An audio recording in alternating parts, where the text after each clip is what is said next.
जय हिंद। आज हम लोग पढ़ेंगे क्लास 10th का पहला चैप्टर जिसका नाम है वास्तविक संख्याएं, रियल नंबर्स। बहुत इंपॉर्टेंट है आपके लिए, यह क्लास आपके लिए बहुत इंपॉर्टेंट है, इसलिए कॉपी और कलम निकाल लें और पढ़ने के साथ साथ लिखते भी चलेंगे तो ज़्यादा आपको पढ़ने में सुविधा होगी। जब आपको लिखने की बारी आएगी तो मेरे वीडियो को पहले समझ लें, जो मैं बोलूँगा मेरी बातों को समझ लें, उसके बाद वीडियो को पॉज कर दीजिए, आराम से इसे कॉपी पर लिख सकते हैं। इस वीडियो में हम लोग परिभाषा को सीखेंगे। परिभाषा बहुत इंपॉर्टेंट होता है इस चैप्टर के लिए। वास्तविक संख्या में परिभाषा एक बहुत बड़ा रोल अदा करती है और डिफिनेशन जो होते हैं, परिभाषाएं जो होती है, बहुत इंपॉर्टेंट होते हैं। तो पहले हम लोग परिभाषा को उसके उदाहरण यानी एग्जाम्पल के साथ साथ समझेंगे और बहुत इंपॉर्टेंट आपके लिए है, इसे कॉपी कलम साथ में निकालें, मैं पढ़ाऊँगा, समझा दूँगा और उसके बाद आप कॉपी में नोट कर लेंगे वीडियो को पॉज करके, ताकि आपको जो पढ़े हैं वो आपको समझ में भी आए और आपकी कॉपी में नोट रहे। ठीक है, तो आइए पहले हम इसमें जितनी परिभाषाएं हैं थोड़े थोड़े करके छोटी छोटी मात्राओं में हम पहले लिख देते हैं, उसके बाद आप इसको समझिएगा। क्योंकि बोलते रहेंगे, समझाते रहेंगे और लिखेंगे तो वीडियो शायद बहुत लंबा चल जाए, इसलिए थोड़ा सा वीडियो को छोटा करने के लिए मुझे ऐसा करना पड़ेगा। इसलिए आइए देखते हैं। तो चलिए समझते हैं वास्तविक संख्याओं की कुछ परिभाषाओं को। सबसे पहले आपको समझना होगा कि इसमें मैं जीरो से लेकर चल रहा हूं, बिल्कुल आसान तरीके से, बिल्कुल आसान भाषाओं में आपको समझाऊंगा। तो ध्यान दीजिएगा, सबसे पहले वास्तविक संख्याएं, रियल नंबर्स में आपको समझना है। पहले पूरी बातों को समझ लीजिए, उसके बाद लिखा हुआ आप नोट कर लीजिएगा। लिखा हुआ है क्या, समझिएगा कि अंक किसे कहते हैं। 0 से लेकर 9 तक को अंक कहते हैं। अंकों की कुल संख्या 10 होती है। जब आप 0 से गिनना 9 तक स्टार्ट करेंगे तो गिनिएगा तो 10 होंगे। गिन के देख लीजिए, 1 2 3 4 5 6 7 8 9 10। याद रखिएगा कि अंकों की कुल संख्या 10 होती है। कहता कि अंक से संख्या बनते हैं, क्योंकि मुझे 15 लिखना हो तो 1 और 5 को लिखते हैं साथ में करके तो 15 होती है। कहता अंक से संख्या बनते हैं, सभी अंक को, ध्यान दीजिएगा यहाँ लिखा हुआ है, सभी अंकों को संख्या कह सकते हैं। सभी अंकों को संख्या कह सकते हैं, लेकिन सभी संख्या को अंक नहीं कह सकते हैं। बिल्कुल, जैसे मुझे लिखना है 500 तो 500 आप ऐसे बना सकते हैं। मुझे लिखना है 425 तो मैं लिख सकता हूं 425। लेकिन आप इस बात को ध्यान दीजिएगा, क्या इसे 425 को अंक कहेंगे? नहीं कहेंगे, लेकिन 5 को हम संख्या कह सकते हैं, यानी अंक भी कहेंगे और संख्या भी कहेंगे। याद रखिएगा कि जितने भी संख्या आप देख रहे हैं उसमें से सबसे ज्यादा इंपॉर्टेंट यदि कोई है तो वो 0 है। क्योंकि 0 का कहने का अर्थ ये है, ध्यान दीजिएगा, यहाँ पे नोट पॉइंट है कि सभी अंकों में शून्य का स्थान सबसे ज्यादा महत्वपूर्ण है। क्यों? क्योंकि यदि किसी संख्या के प्रारंभ में 0 लगा दिया जाए, जैसे मेरे पास 3 है, इसमें आगे में 0 लगा दिया जाए तो मुझे लगता है कि इसके मान में कोई परिवर्तन नहीं हुआ है। लेकिन जैसे ही आप देखिएगा ध्यान से कि यदि किसी संख्या के बाद कोई भी संख्या हो सकती है, 3 की जगह पर कोई भी संख्या हो सकता है, जैसे ही 0 लगाया 30 हो गया, 0 लगाया 300 हो गया, 3000 हो गया, तो मान बढ़ते जाता है। यदि याद रखिएगा कि 0 यदि पहले लगा दिया जाए तो उसके मान में कोई परिवर्तन नहीं होता है, लेकिन जैसे ही 0 लगाया जाता है बाद में तो उसके मान में परिवर्तन होने लगता है। आगे समझिएगा कि 0 का महत्व इस प्रकार भी है कि यदि किसी संख्या में 0 में जोड़ दूं तो उसका मान वही रहता है। यदि मैं किसी संख्या में 0 को घटा दूं तो मान में कोई परिवर्तन नहीं होता है। और कुछ एग्जाम्पल को समझिएगा, जैसे मैं बोला कोई संख्या को गुना कर दिए 0 से तो उसका मान 0 हो जाता है।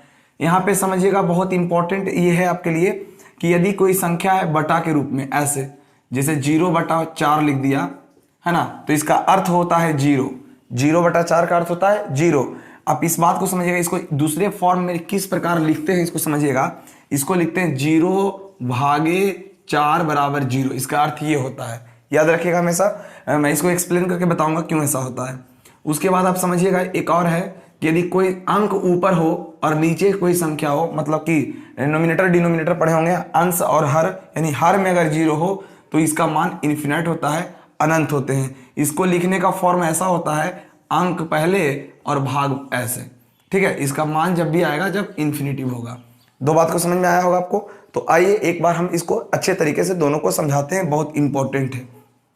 क्या है ये अंक है, 0 से लेकर 9 तक को अंक कहते हैं। इसी अंक से सारा चीज बनता है, मोबाइल हो, लैपटॉप हो, चाहे किसी भी फंक्शन में आप देखे होंगे कि 0 से लेकर 9 तक ही काम करता है। कभी देखे नहीं होंगे कि 10 होता है, 15 होता है, 500 300 नहीं होता है, बल्कि हम इसका उपयोग करके 500 बनाते हैं। बस कि इसका मुझे 500 डायल करना है तो 500 डायल करते हैं तो 500 हो जाता है। इस दोनों बातों को जरा समझिएगा, बहुत इंपॉर्टेंट है। देखिएगा एक बार एग्जाम्पल को समझना है कि 0/4 का अर्थ होता है कि 4 से भाग लगाना है 0 में। ठीक, तो 4 से भाग लगाइएगा 0 में, तो 4 से जब भाग लगाइएगा तो ये देखिए, तो एक बार में लगाइएगा तो 4 आएगा, 2 बार में लगाइएगा तो 8 आएगा, 3 बार में लगाइएगा तो 12 आएंगे। हम 0 बार में लगाएंगे तो 0 × 4 तो 0, तो बोलिए तो एक कट गया कि नहीं कट गया।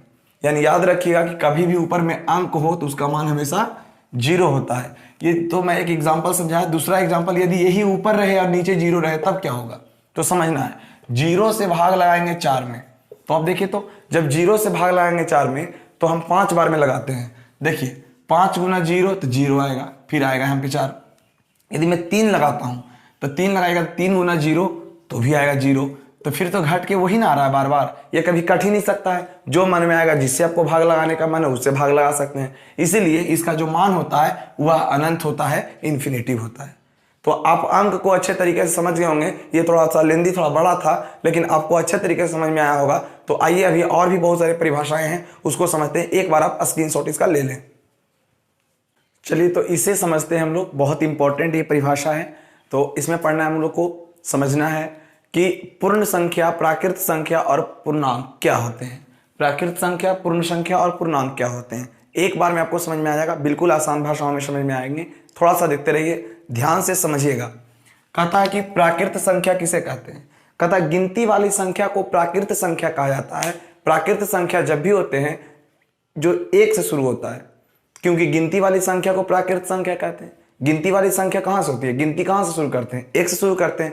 इसलिए 1 2 3 4 5 6 7 8 9 10 11 12 बहुत तक गिनते जाएंगे, अनंत तक। कोई ये नहीं बोलेगा गिनती 100 तक होता है। 100 तक हम लोग गिनते हैं, गिनती 100 तक नहीं होते हैं। गिनती अनंत तक होती है, जो खत्म नहीं हो सकता है कभी। उसी प्रकार से एग्जाम्पल है 1 2 3 4 5 6। तो प्राकृत संख्या 1 2 3 4 5, इसे सूचित किया जाता है n से। n for natural numbers. कोई जरूरी नहीं है इसको नेचुरल नंबर है तो n से सूचित किया जाता है। ऐसा आपको बहुत एग्जाम्पल मिलेगा जिसके नाम से वह सूचित नहीं किया जाता है। आगे देखिएगा, कहता है कि पूर्ण संख्याएं, होल नंबर्स किसे कहते हैं। कहता है कि जब गिनती वाली संख्या में शून्य को मिलाया जाता है तो प्राप्त संख्या को हम लोग पूर्ण संख्या कहते हैं। तो बताइएगा, गिनती वाली संख्या तो 1 से चल रही थी, अनंत तक जा रही थी, बस सीधे इसमें एक 0 ऐड कर दिया और यही पूर्ण संख्या होता है। इसे W से सूचित किया जाता है। तो W बराबर 0, 1, 2, 3, 4, dot dot dot dot dot, बहुत दूर तक, मतलब अनंत तक। अगला है इंटीजर्स, पूर्णांक। पूर्णांक किसे कहते हैं जब समझिएगा। कहता धनात्मक, ऋणात्मक एवं शून्य को मिलाने से प्राप्त संख्या को ही हम लोग कहते हैं पूर्णांक। प्लस में भी हो, माइनस में भी हो और 0 भी हो, वो सारी संख्याएं पूर्णांक कहलाती है। याद रखिएगा, बटा में ऐसी संख्याएं नहीं होती है। पूर्णांक का मतलब होता है कि पूर्ण संख्या है, धनात्मक हो, ऋणात्मक हो और शून्य हो, लेकिन ऐसा संख्या बटा में ना हो। बहुत आगे काम आएगा आपको, ये परिभाषा बहुत इंपॉर्टेंट है। इसे I या Z से सूचित किया था। देखिए तो I फॉर इंटीजर, लेकिन Z से सूचित क्यों किया था, तो समझिएगा ये सब जो नामकरण किए गए हैं बहुत सारा आपको आगे मिलेगा, आपको पढ़ने को मिलेगा, आपको समझ में आएगा कि जिसके नाम से जो शुरू होता है इसका ये अर्थ नहीं है कि उसको उसी चीज से सूचित किया जाए। क्लियर, आप समझ गए होंगे। तो जरा ध्यान दीजिए इसके एग्जाम्पल को कि 0 हम बचपन में पढ़े कि एक इसको न्यूट्रल बोलते हैं। मान लिया कि न्यूट्रल है। देखिएगा, अगर उस साइड जाएंगे तो इतने इधर जितने भी होते हैं ऋणात्मक होते हैं, निगेटिव होते हैं, इधर जितने भी होते हैं वो पॉजिटिव होता है, यानी कि धनात्मक होता है। तो याद रखिएगा कि माइनस में भी अनंत तक जा सकती है, पता नहीं कि कहाँ तक जाएगा, और इधर प्लस में कहाँ तक जाएगा ये पता नहीं है। तो आपको अच्छे तरीके से समझ में आया होगा कि प्राकृत संख्या क्या है, पूर्ण संख्या क्या है और पूर्णांक संख्या क्या है। बहुत सारे इसमें परिभाषाएं हैं। अभी 4 परिभाषा हुआ है, अभी धीरे धीरे करके हम लोग लिखते चलेंगे और समझते चलेंगे। आपको वीडियो बिल्कुल अच्छा लगेगा, लेकिन अगर आप पढ़ने के प्रति जागरूक रहेंगे तब। सिर्फ ऐसे देख के छोड़ेंगे तो कुछ फायदा नहीं होगा आपको, इसलिए आप जरूर करें। ये तो हर विद्यार्थी को आना चाहिए, बल्कि वो 8 में पढ़े, 9th में पढ़े, 10th में पढ़े या 10th पास भी कर जाए, उनके लिए भी बहुत जरूरी है। जो 11th 12th भी पास कर जाए उनके लिए भी जरूरी है। हर आदमी को ये बहुत जरूरी कि आना चाहिए, क्योंकि नहीं आएंगे, कोई पूछ दिया जाएगा तो आपको थोड़ा सा वहाँ पे शर्मिंदगी महसूस करने को मिल सकता है। इसलिए ध्यान दीजिए और सिलेबस का वीडियो जरूर देख लीजिए। आप सिलेबस वाला वीडियो लिंक डिस्क्रिप्शन में दे देंगे, आप जरूर पहले उस वीडियो को देख लीजिए। उससे क्या होगा, आपके अंदर एक एनर्जी आएगी, एक पॉजिटिव एनर्जी आएगा कि हाँ मुझे क्या क्या पढ़ना है और क्या क्या नहीं पढ़ना है। कि यदि मैं साथ साथ लिखते चलूँ और बोलते चलूँ और समझाते चलूँ तो वीडियो बहुत लंबा हो जाएगा, जो आपके लिए शायद थोड़ा सा खराब हो सकता है। आपको लगेगा इतना लंबा लेंदी वीडियो, एक ही वीडियो में हम लोग इसको डिस्कस कर देंगे, सारा समाप्त हो जाएगा। और हाँ, इस बात को ध्यान दीजिएगा कि बोर्ड पर लिखने का अर्थ ये नहीं कि हम देख कर लिखते हैं। इसका अर्थ ये है कि यहाँ पे आपको बिना देखे, बिना किसी चीज़ को देख के, बिना ऐसे ही पढ़ाया जाता है, किसी चीज़ को देख के नहीं पढ़ाया जाता है।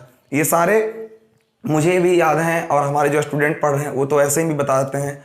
तो इसलिए इस हमको याद क्या करना है, इस हमको लिखना क्या, सिर्फ मैं समय बचाने के चलते पहले बोर्ड पर लिख देता हूँ ताकि किसी को दिक्कत ना हो, जल्दी जल्दी पढ़ ले, समय कम है, वीडियो भी ज़्यादा लंबा नहीं होगा। इसके लिए ये नहीं मन में सोचिए कि हम देख के बोर्ड पे लिखते हैं और उसके बाद आपको मैं समझा देता हूँ, ठीक है। ऐसे मन में विचार आए तो उसको जल्दी से उसको निकाल दीजिएगा विचार को, ऐसा विचार आपके लिए हानिकारक है, ठीक। तो आइए देखते हैं कुछ और परिभाषाओं को।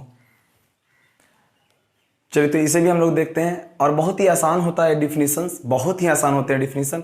और क्या डिफिनीशन को एक टीचर देख के लिखाएगा या देख के पढ़ाएगा, वो टीचर क्या जो देख के हर चीज़ को पढ़ाए, है ना। उनके पास तो खुद ज्ञान होना चाहिए, एक टीचर होने के नाते उनके पास ये सब का ज्ञान बहुत अच्छे तरीके से होना चाहिए।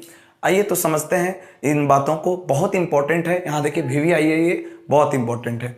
अभी मैंने आपको पूर्णांक समझाया, अभी मैंने आपको प्राकृत संख्या समझाया, अभी हमने आपको पूर्ण संख्या समझाया।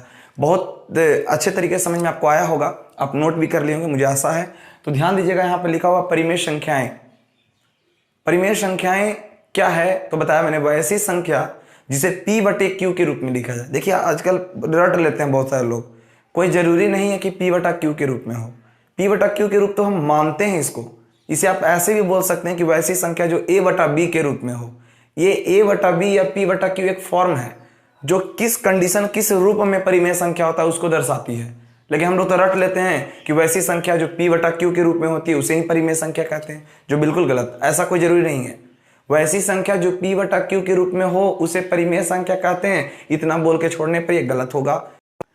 परिमेय संख्या का सही परिभाषा होता है कि वैसी संख्या जो P/Q के रूप में हो, P और Q पूर्णांक हो, Q≠0, उसे परिमेय संख्या कहते हैं।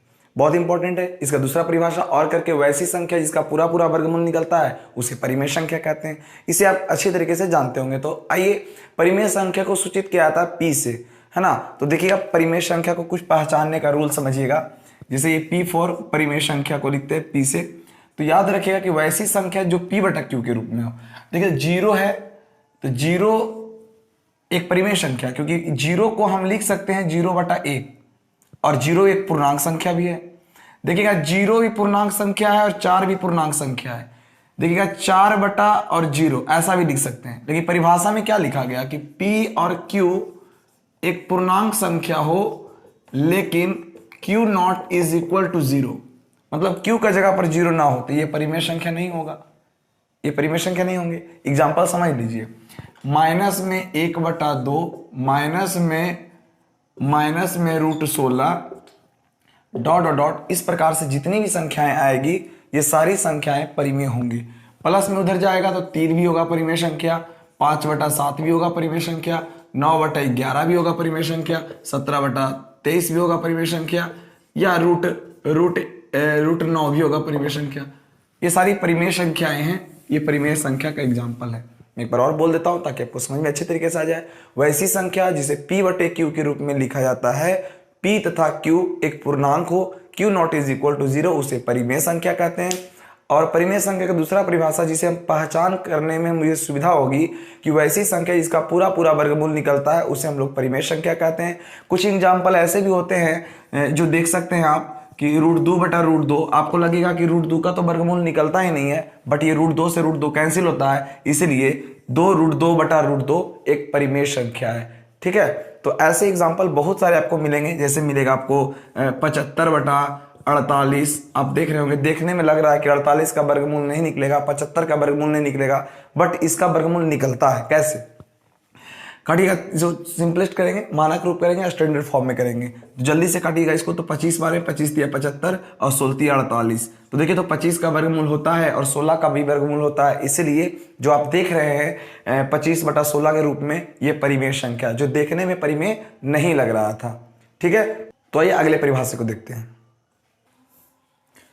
तो आइए देखते हैं इस परिभाषा को, बहुत इंपॉर्टेंट है। परिमेय संख्या के बाद अपरिमेय संख्या, बहुत इंपॉर्टेंट, समझिएगा।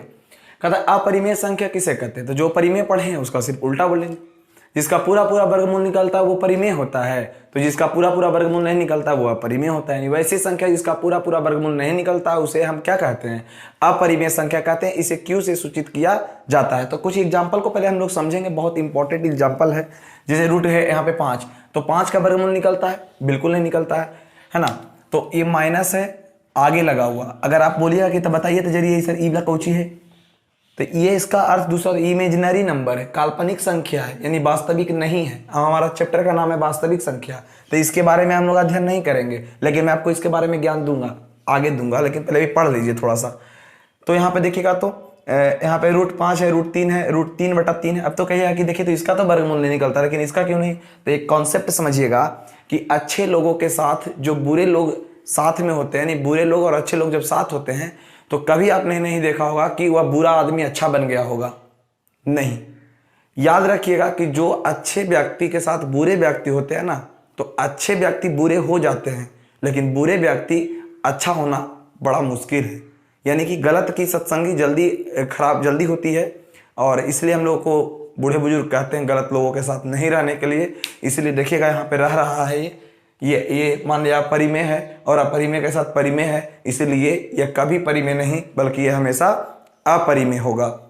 जरा इसे देखिएगा, इसका वर्गमूल निकलता है, नहीं निकलता है, ये भी उसी वही बात है।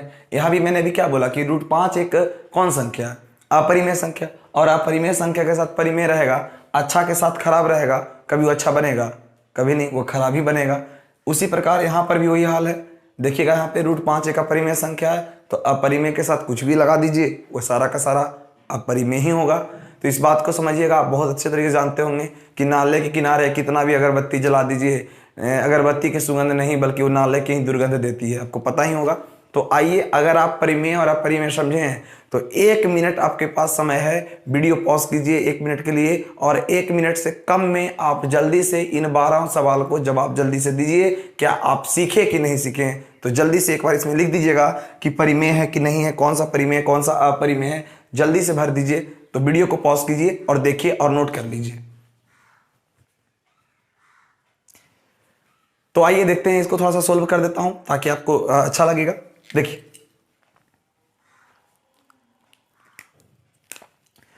तो मुझे आशा है कि आप इसको सही सही बना लिए होंगे, मुझे पूरा विश्वास है। थोड़ा सा अगर आप देखते हैं तो और अच्छा हो जाएगा, दोनों मिलकर समझेंगे। आइए, 4/3 ये तो परिमेय है, तो परिमेय संख्या हो जाएंगी। ये देखिए 2/√3, देखिए अगर रूट रहता 2 से कट जाता, लेकिन कटा नहीं है, यानी रूट 2 का वर्गमूल होता नहीं है, तो ये हो जाएगा अपरिमेय। क्लियर। ये देखिए तो ये हो जाएगा परिमेय, ये देखिएगा क्या हो जाएगा, ये हो जाएगा अपरिमेय। ये सब बताने की जरूरत नहीं है, आप बहुत अच्छे तरीके से सीख चुके हैं।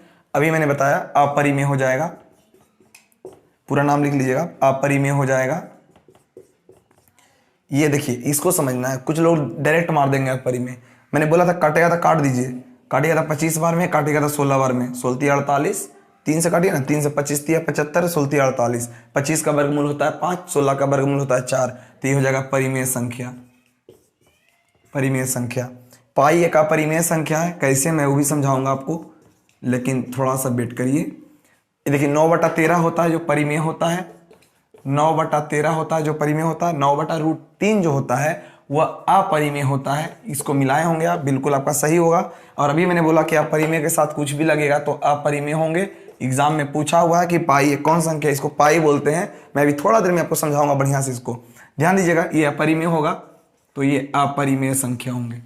मुझे आशा है कि आप बिल्कुल इसको सही तरीके से अच्छा किए होंगे और सारा का सारा सही बना होगा आपका। 1-2 में दिक्कत होगा तो पाई में, तो आइए पाई को समझते हैं। आइए देखते हैं पाई को समझते हैं, बहुत इंपॉर्टेंट है आपके लिए पाई, समझिएगा थोड़ा सा। पाई देखिएगा, अक्सर बुक में देखिएगा तो पाई ऐसा, पाई का सिंबल ऐसा होगा, जबकि हम लोग जल्दबाजी में इसको हम लोग ऐसे करके लिख देते हैं। आप लोग भी 10th पढ़े होंगे तो जल्द बिल्कुल लिख दिए होंगे ऐसे। एक सॉन्ग का बात नहीं कर रहा हूं, ये सॉन्ग का चिन्ह होता है, इस साइन के बारे में बात नहीं कर रहे हैं। ये साइन दूसरा है, ये सॉन्ग वाला दूसरा साइन है। इसे हम लोग बोलते हैं हिंदी में पाई बोलते हैं, ठीक है। तो याद रखिएगा कि पाई एक अपरिमेय संख्या है। पाई एक अपरिमेय संख्या है। पाई एक अपरिमेय संख्या है जिसका लगभग मान 22/7 होता है, जिसका लगभग मान 22/7 होता है, एवं इसको लगभग मान संख्यात्मक मान बोलते हैं, जिसका संख्यात्मक मान लगभग 22/7 होता है, ये भी लिख सकते हो आप, है ना। तो इस एवं दशमलव मान जो होता है वो भाग देके आप चेक करिएगा, वो यही आएगा 3.14, दशमलव मान 3.14 होता है। बहुत इंपॉर्टेंट, लेकिन इस बात को हम लोग तो बहुत बचपन से ही जान रहे हैं, समझ रहे हैं। हालांकि 22/7 कैसे आता है इसका भी डिस्कस हम लोग क्षेत्रमिति में करेंगे, मेंसुरेशन में करेंगे, लेकिन मैं थोड़ा सा हिंट दे दूंगा, आपको समझ में आ जाएगा। तो आइए समझिएगा, थोड़ा सा केयर कीजिएगा। पहले तो आप समझ जाइए कि पाई कहते किसे हैं। 1 मिनट में आपको बता देता हूं कि पाई किसे कहते हैं।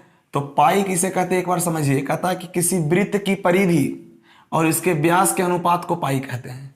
किसी वृत्त की परिधि और इसके व्यास के अनुपात को पाई कहते हैं। मैं आपको बता देता हूं, कैसा भी बड़ा छोटा जैसा बनाइए, वृत्त बनाइएगा बड़ा तो व्यास भी बड़ा होगा, वृत्त बनाइएगा छोटा व्यास भी छोटे होंगे। तो इसकी लंबाई को इसके लंबाई से भाग दीजिएगा ना, जब भाग दीजिएगा तब 3.14 लगभग कुछ आएंगे।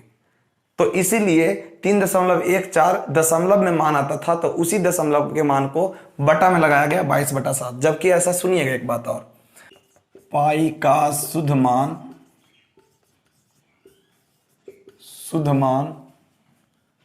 355/113 होता है। याद रखिएगा, पाई का शुद्ध मान अगर पूछे, ये लगभग मान है, पाई का शुद्ध मान बोले तो 355/113 दुनिया का सबसे एक ही ऐसा संख्या है बटा में जो भाग लगाने पर कभी कटेगा नहीं, ना कभी रिपीट होगा, अर्थात रेकरिंग नहीं आएंगे। तो इसी को इसको शुद्ध मान माना गया है। तो पाई का शुद्ध मान 3 होता है 355/113, जबकि कभी परीक्षा में नहीं पूछेगा, ऐसा दशमलव में पूछता है। तो ध्यान दीजिएगा कि पाई का दशमलव में मान क्या आएगा। जब भाग लगाओगे ना, तो देखिए इसका भाग लगाए थे तो 3.14 आया था, इसमें भाग लगाइएगा तो लगभग वही आएगा 3.141592035339 डॉट। मतलब कहां तक ये जाएगा ये पता नहीं, ना ये कभी कटेगा ना कभी रिपीट होता है ना।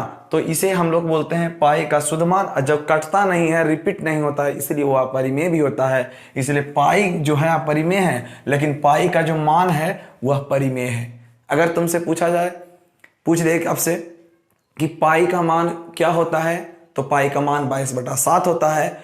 पाई अपरिमेय है, लेकिन पाई का मान जो 22/7 है वह अपरिमेय नहीं है। ठीक, तो यानी कि इस लाइन से हमें क्या निकल के आया निष्कर्ष, ध्यान दीजिए। आपसे पूछे पाई का शुद्ध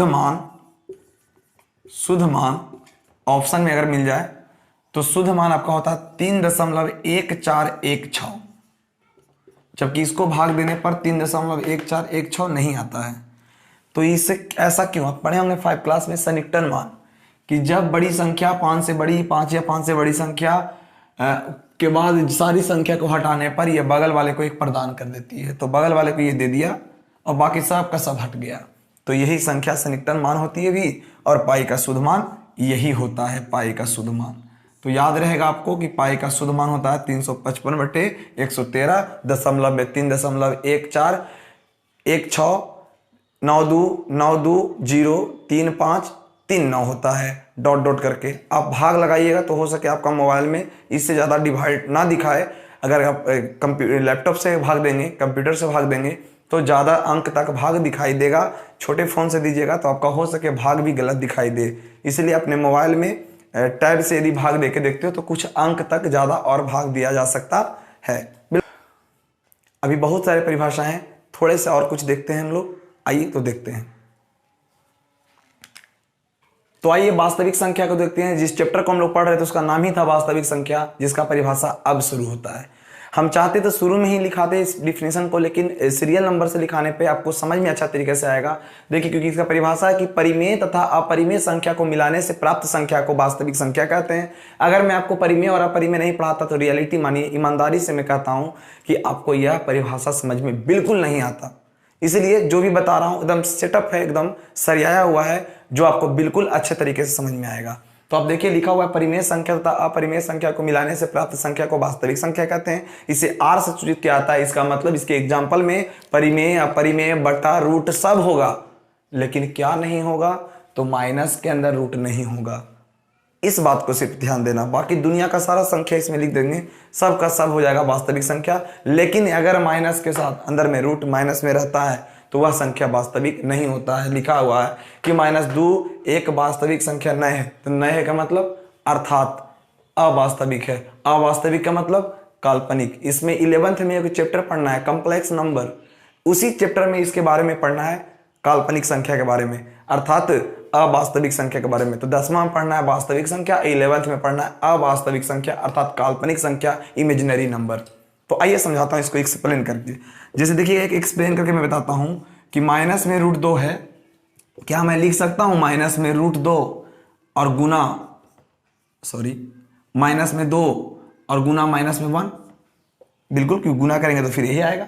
तो याद रखिएगा, चूंकि माइनस में 1 का मान होता है i, 11th में पढ़ना है।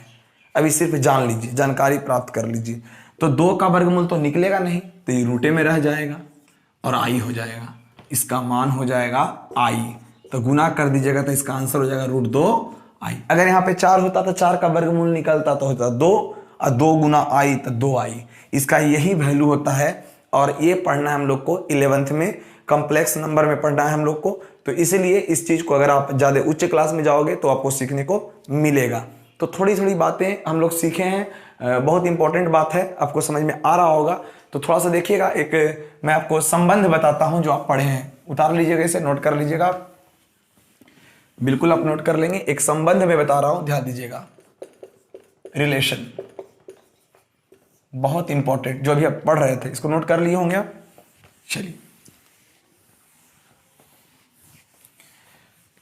देखिएगा, थोड़ा सा केयर करते हैं। संबंध आप पढ़े होंगे नेचुरल नंबर, नेचुरल नंबर का संबंध आप पढ़े होंगे होल नंबर से, होल नंबर का संबंध आप पढ़े होंगे i या z से, i या z का संबंध पढ़े हैं आप p से, p के साथ साथ आप पढ़े हैं q, और ये जब q जो पढ़े हैं आप, उससे बना है वास्तविक संख्या, उसी से बना है कौन संख्या? वास्तविक संख्या। ये एक आपका एक संबंध है, बहुत इंपॉर्टेंट संबंध, जिसको आप समझ सकते हैं कि natural number, whole number, integers और रेशनल नंबर, इरेशनल नंबर और रियल नंबर, ये एक संबंध है। आज के लिए बस वीडियो में इतना ही, इतना जो लिखवाए हैं, समझाएं, एक बार अगर याद कर लीजिए, दिल कहेगा कदम कि हम बिल्कुल सही पढ़े हैं और बिल्कुल समझ में हमको आया है। और अगले वीडियो का इंतजार कीजिए, अगला वीडियो में भी डिफिनीशन है, क्योंकि वीडियो ज़्यादा लंबा ना हो जाए, इसलिए यहीं तक, क्योंकि समझा करके बताना है, ना कि बोर्ड पर लिख दें और खाली ऐसे ही से समझा दें। क्लियर? तो बिल्कुल समझते हुए चलेंगे। अब वीडियो को थोड़ा सा उनके पास पहुंचा दीजिए, शेयर कर दीजिए, ताकि कुछ औरों का लाभ हो सके। बिल्कुल थोड़ा सा शेयर कर देंगे, वह लड़का जो देखेगा, जो भी विद्यार्थी देखेंगे, वह फिर खुद किसी को शेयर कर देंगे। इसी प्रकार सबको थोड़ा थोड़ा आपको ज्ञान मिल जाएगा। जो भी लड़के पढ़ने वाले होंगे उनके पास वीडियो को एक बार शेयर कर दीजिए, ताकि उन्हें भी कुछ लाभ हो सके। मैं भी इस देश के लिए कुछ शिक्षा में योगदान करना चाहता हूं, इसलिए थोड़ा सा मेरा भी आप मदद कीजिए, ठीक है? तो जितना भी हो सके आपसे कोशिश कीजिए कि वीडियो को थोड़ा शेयर कर दें, ताकि उनको लाभ हो। बिल्कुल किसी तरीके का प्रॉब्लम हो तो आप कमेंट बॉक्स में बोलें, कमेंट बॉक्स में लिख दें, मैं पढ़ूंगा और मैं कोशिश करूंगा कि आपके जवाब का अच्छा प्रतिक्रिया दूं, ताकि आपको अच्छा खुशी महसूस हो, ताकि लगे कि हाँ, आपकी बातों को मैंने माना। तो ठीक है, तो फिर मिलते हैं हम लोग नेक्स्ट वीडियो में। आज के लिए बस इतना ही। जय हिंद।